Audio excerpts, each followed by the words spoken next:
honor and privilege that I stand before you here today to address this august gathering of students, teachers, social activists, entrepreneurs, and most importantly, givers to society. Now, this address today is 3 times more special to me this year because today I have both my parents here in Mangalore to watch me. And not only that, I have a very special someone, my baby, who I will bring into this world a few months from now.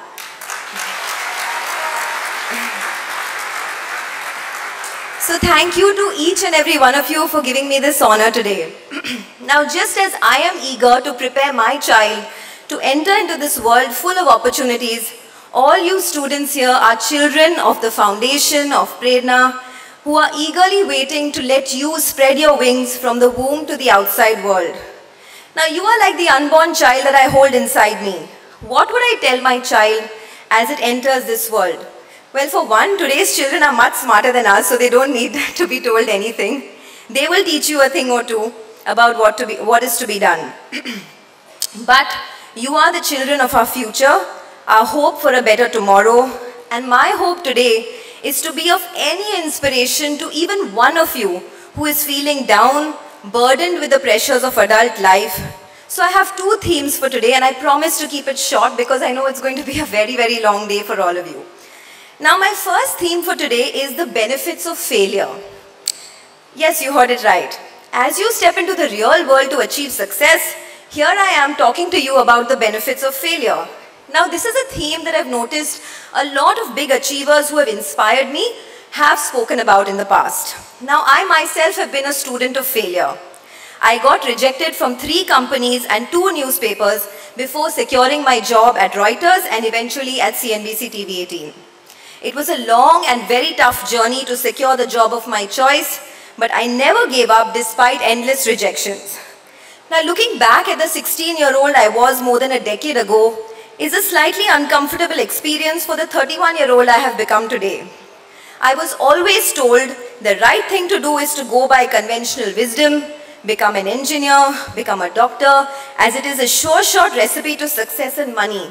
I was told by teachers, parents, that the measure of success lies in how good your CV is or how high your school grade marks are. Now, don't get me wrong, you must always listen to your parents and your teachers, but take your own decision at the end. Because, remember, as J.K. Rowling always said, never blame your parents because there is an expiry date in blaming your parents for steering you in the wrong direction. The moment you are old enough to take your own decisions, all the responsibility eventually lies with you. Failure entails a lot of stress, fear, sometimes depression, and failure is only romanticized by fools. Then why am I standing here talking about the benefits of failure? There are just 2 reasons. I feared failing, and that was my biggest motivation to become successful. And I feared poverty, and that was my biggest motivation to become rich. Some amount of failure is inevitable. You will never know how long and dark the tunnel is before you see the light. It's impossible to live without failing at something unless you've lived so cautiously that you might as well not have lived at all, in which case you have failed by default. The learnings of failure teach you that there is only one way to go from rock bottom, and that's upwards. Success actually instills a superiority complex, which, while failure teaches you to empathize with those who go through the same experience. The knowledge you have gained from setbacks means you are ever and truly secure. The setbacks you see in your life are much bigger than any education or degree that you have received in college. Now, I have 3 examples of people who were super failures and then went on to become super successes. So I always think about them when I go through any tough times. One of them is Bill Gates. We all know his story. Before starting Microsoft, he actually started a company called Trafo Data, which analyzes data from traffic tapes, something like big data analytics, which it is today. That went on to become a super failure. But today, he was named earlier by Time magazine as one of the 100 people who influenced the 20th century. Now, the second one who inspired me is Michael Jordan. My brother was a big fan of him, so I got a chance to know a lot about him in the past. He is one of the best basketball players of our time. But did you know he never made it to his school basketball team? He missed 9,000 shots in his career. He lost 300 games. And on 26 occasions, he was entrusted to take the winning game shot, but he failed. Look where he is today. But my biggest inspiration lately, over the last 5-6 years, now I'm a big feminist, so I have a lot of women inspirations, and my biggest inspiration is of the renowned author J.K. Rowling, of the Harry Potter fame. Before she became a success story, she was depending on welfare for survival. She was penniless, she was severely depressed, divorced, and a single mom. Today, she is UK's best-selling living author with an estimated fortune of £600 million, ranking her as the 12th richest woman in the UK. So I began to think, okay, all that is fine, benefits of failure, etc. What do you really need to become successful? So my second and final theme for today is try to find love. That is my theme. Now don't get me wrong, I don't mean you should immediately get up and go find a boyfriend or a girlfriend. Please don't do that. By love I mean you need to find something to do that you are so passionate about that it gives you sleepless nights. A hunger so deep that you will do anything to achieve that. When I was writing for the Education Times paper, I remember this was during college, I would not only work overtime to write those articles, I would put in extra hours to go and research those articles. Sometimes meaning bunking college, getting lower grades, so be it. I was hungry to report stories about real people, their lives, their success, their failures, and that hunger saw me through over the last 10 years and brought me to where I am today. One thing I learned from my mother, I learned many things from my mother, but one most important thing is that there is no substitute for hard work. Never chase money, chase your passion, and money will follow. Now, how do I find true love? That's the next question you would ask. Now, here's a question I would like to ask all of you. I got asked this question by one mentor who I shall talk about later. Now, he said to me, if money was not an objective, Sonia, and if you could live life not having to worry about paying bills, buying a house, taking care of your lifestyle, what would you be doing today? I said to him, I would be educating people about ways to create wealth for themselves, showcasing stories of successful companies, politicians, getting interested in their stories, and that is exactly what I do today. Be so passionate about what you do that you reach a stage that you wake up every day before the alarm clock rings. You reach a stage where you get so passionate about Mondays that weekends start to bore you. Now trust me, this doesn't come easy. I know Mondays bore everybody, but I have reached that stage where this does happen. That is what's happened to me and kept the fire in my belly over the last many years. Now it's very easy for everyone to say, be passionate, things will come to you. But is passion enough? For example, if you have a boyfriend or a girlfriend, is it enough to say I love you just one time for the rest of your life? No way. You have to give flowers on Valentine's Day, on Rose Day, on Friendship's Day, and God forbid if you forget her birthday, then you're done for. I see a lot of boys laughing there, so they know. Now, what's the key to that? Repetition, repetition, repetition. What does Malcolm Gladwell say? He calls it the 10,000 hour rule. There is no magic button.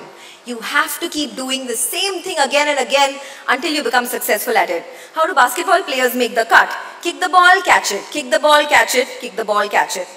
The problem is, we can't be self-confident if the task we are doing is novice or new to us. Can you imagine? I had stage fright. I had the fear of talking to a classroom full of students. I would have 100 questions in my head, but I would just answer those questions myself because I was so scared to talk to people. Here I am talking to more than 1 million people on screen every day. It's only because I did the same thing over and over again till I got so confident that there was never an ounce of nervousness left. The problem with repetition is, the only problem is, that a lot of people bail themselves out after 1 or 2 failures. The trick is to stay invested. Just like the trick to make money in the stock market is to stay invested, the trick to life is to stay invested in what you do, minimum for a period of 5 years. Thomas Edison took 10,000 tries before making the light bulb. And my inspiration for today, as you know, J.K. Rowling, she took her book to 12 publishers before the 12th one agreed to publish it. Practice and repetition plus an inherent sense of passion. Okay, so before I end, I want to congratulate the entire team at VKSSF for the relentless hard work that they've put into making the children's dream a reality. Sandeep tells me that the scholarship awarded so far by VKSSF since 2010 has reached almost 15 crores in various streams of undergraduate to professional courses. Please give yourselves a huge round of applause for that. I'm so proud to hear this. 500 students have passed out from the engineering stream. 26 scholarships have been given to students who are studying abroad. Hope you continue to do great work for our society. Hope I can play a part in that. And a special salute to all of you today. Thank you so much.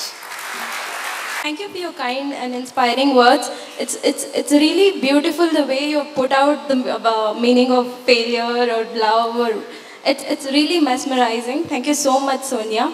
And representing the entire team here, I would like to ask you a few questions related to Prerna. 2 years back, when Prerna was formed, we as a student, as VKSF scholars, we had so many ideas, so many things, going in and out of our mind.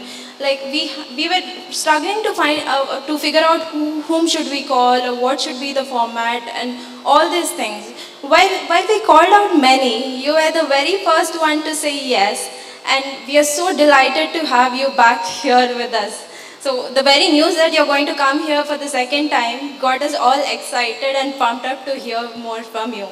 So Sonia, how do you feel to be back on this platform? Like, what inspired you the most that got you back to us?